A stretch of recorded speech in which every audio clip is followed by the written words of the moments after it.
Assalamualaikum warahmatullahi wabarakatuh. Saya Guntur Krisna Pratama, NIM 066 akan menjelaskan tentang penerapan teknologi bagi sektor pertanian. Pengertian, peluang adanya revolusi industri 4.0 ini adalah peningkatan global income, peningkatan kualitas hidup melalui teknologi tinggi, pengurangan biaya transportasi dan komunikasi, penciptaan produk dan pasar baru. Tempat kerja yang lebih aman karena pekerjaan berbahaya diambil alih oleh robot, dan peningkatan layanan kesehatan. Perkembangan revolusi industri 4.0 di Indonesia ditekankan di berbagai bidang, diantaranya bidang kesehatan, pendidikan, sosial, ekonomi, transportasi, perikanan, dan pertanian. Suatu bangsa dapat dikatakan menjadi bangsa yang maju apabila seluruh kebutuhan primer rakyatnya terpenuhi, yaitu kebutuhan pangan. Dalam bidang pertanian, teknologi digital bisa dimanfaatkan selama proses on-farm dan off-farm. Teknologi mobile juga dapat digunakan inovasi pertanian. Ini bertujuan untuk meningkatkan peluang bagi petani dalam mengakses informasi tentang komoditas pertanian melalui layanan informasi tentang komoditas pertanian.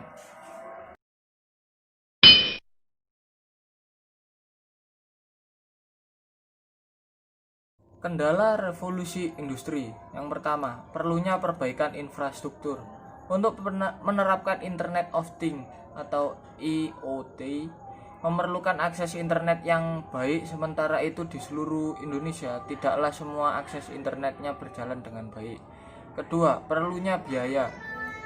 Alat teknologi yang canggih bukan murah harganya, apalagi luasnya wilayah perkebunan dan pertanian Indonesia membutuhkan alat yang sangat banyak. 3. Petani yang belum melek teknologi. Walaupun revolusi industri 4.0 difokuskan terhadap petani milenial, namun pentingnya teknologi juga berpengaruh terhadap petani yang bukan milenial. Sebab petani Indonesia saat ini masih banyak tamatan SD dan SMP yang masih berusia produktif. Mereka juga berperan dalam dunia pertanian.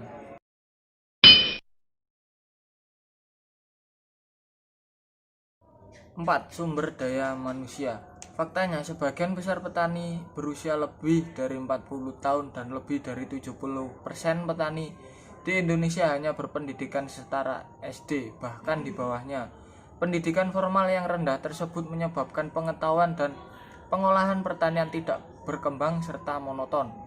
5. Kondisi lahan pertanian di Indonesia. Tidak bisa dipungkiri bahwa penyebaran penduduk dan pembangunan di Indonesia belum sepenuhnya merata. Hal tersebut dibuktikan dengan masih banyaknya lahan tidur atau lahan yang belum tergarap oleh masyarakat di daerah-daerah pedalaman. Sementara lahan di suatu daerah strategis justru menjadi rebutan dengan harga yang mahal. Teknologi yang sudah digunakan. 1. On-farm akan dicirikan dengan pertanian presisi, precision farming, dimulai dengan menghasilkan benih unggul berbasis bioinformatik, pengendalian hama terpadu secara cerdas dengan artificial intelligence, pemupukan presisi, penggunaan smart traktor, penyemaian benih dengan robot. Kedua, off-farm dicirikan tidak saja dengan agroindustri cerdas, tetapi juga sistem logistik pertanian digital. Teknologi blockchain kini mulai diaplikasikan untuk menjamin transparansi. 3. Pemasaran digital dan konsumen cerdas yang melek digital akan mewarnai konsumen masa depan. Pola pemasaran ke depan tidak lagi konvensional seperti sekarang, tetapi akan berbasis platform.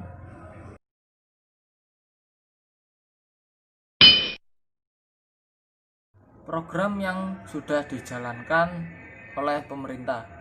1. Smart greenhouse. Semua aktivitas yang mempengaruhi pertumbuhan tanaman yang berada dalam cakupan smart greenhouse ini akan diatur oleh internet yang menggunakan sistem artificial intelligence. 2. Smart irrigation. Sistem irigasi bawah tanah yang dimanfaatkan untuk tanah kering dengan sistem kerja mengatur kelembapan tanah sehingga tanah tidak gersang lagi dan dapat menjadi lembab sesuai dengan kebutuhan tanaman.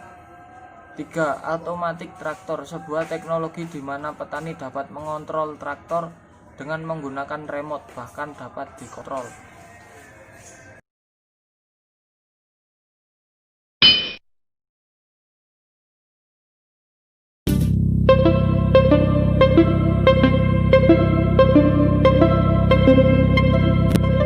Masalah pertanian mulai menjadi fokus para inovator. Kecanggihan teknologi dianggap bisa membantu para petani dalam meningkatkan produktivitas lahan. Bayangkan ketika kita bisa menyulap angka-angka ini menjadi data berguna bagi para petani. Itulah yang coba dilakukan oleh perusahaan bernama CI Agriculture. Menggunakan sistem manajemen berbasis analisis, mulai dari cuaca, sensor tanah, citra satelit, hingga drone. Data masuk diolah dan disulap menjadi sebuah rekomendasi. Salah satunya, antisipasi ketika serangan hama datang. Serangan terakhir dan kita bisa melihat daerah serangannya di mana aja dan jenis-jenisnya seperti apa. Dan kita juga bisa tracking riwayatnya pada masa tertentu, apa yang dia lakukan, terus kemudian semprotan apa, jenisnya apa, dosisnya berapa. Selain menggunakan bantuan nanosatelit untuk menangkap gambar area lahan bekerjasama dengan Planet.com, CI juga membuat aplikasi bernama Hara untuk berkomunikasi sekaligus menarik data dari lapangan. Aplikasi ini jadi bekal utama seorang petugas penyuluh lahan ke lapangan, ketemu petani, melihat lahan.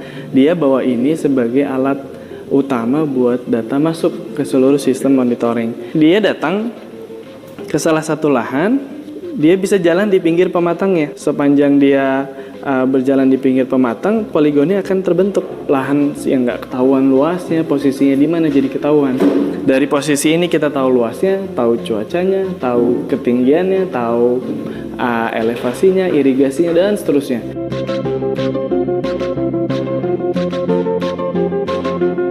Berdiri tahun 2014, CI Agriculture mengklaim telah melakukan uji coba pada area lahan di wilayah Lampung, melibatkan 1.300 petani selama 3 musim. Hasilnya seperti ini. Peningkatan paling rendah yang kita alami itu 20% sampai ada yang sampai 80% hasil produksinya meningkat. Karena yang kita beritahu kepada mereka atau rekomendasikan melalui PPL itu, kalau ada hama, mereka treatment dengan apa. Masa tanam itu kapan, window untuk harvesting itu kapan, sehingga kita tahu perilaku petani terhadap lahan tersebut. Meski terdengar efektif, sebagian aktivitas canggih ini masih sebatas uji coba. Bahkan beberapa peralatan masih berupa pura-rupa. Perubahan cuaca ekstrim pada tahun 2030 diprediksi akan berimbas pada penurunan drastis produksi pertanian di berbagai kawasan dunia. Kehadiran smart farming berbasis data diharapkan bisa membalikan prediksi, sekaligus membuat bumi terus hijau dan produktif. Radina Altaprawira, Jakarta.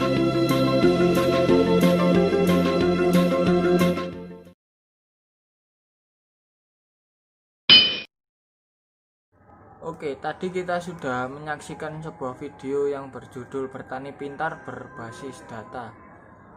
Sekian presentasi dari saya, terima kasih dan mohon maaf apabila ada salah kata. Assalamualaikum warahmatullahi wabarakatuh.